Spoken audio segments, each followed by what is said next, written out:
الولاد زهقانين ومش عارفه توديهم فين. تعالي معايا اخدك لجوله في اهم اماكن الخروج في اكتوبر.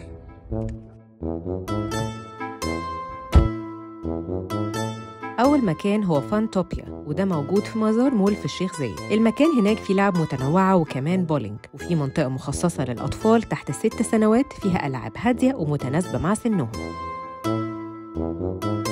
بيلي بيز في مول العرب من أحسن الكيدز أرياز في أكتوبر، وأكيد الأطفال هيستمتعوا بوقتهم هناك لأن فيها ألعاب كتيرة ومختلفة ومتناسبة مع الأطفال من عمر سنة لحد 12 سنة. كل الولاد بتحب التنطيط، وبكده فليب أوت هو المكان المناسب ليهم. وبرضه مكانه في مول العرب، مش الولاد بس اللي ممكن يتنططوا، لا انتوا كمان ممكن تتنططوا وتتبسطوا معاهم. المكان فيه ترامبولين وحاجات كتير تانية جميلة.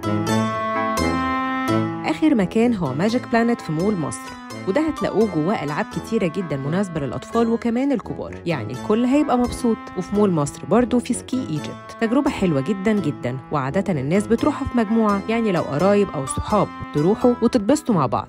ولو حظكوا حلو بقى ممكن تشوفوا البطاريق علشان بتطلع في أوقات محددة، بس ما ينفعش الأطفال يدخلوا لوحدهم، لازم يبقى معاهم مرافق. وأهم حاجة قبل ما أنسى، كل الأماكن دي هتلاقيها على أبليكيشن وفرها بخصومات بتوصل لأكتر من 30%. شاركوني واكتبولي في الكومنتس لو جربتوا أماكن تانية واستمتعتوا فيها، هستنى رأيكم.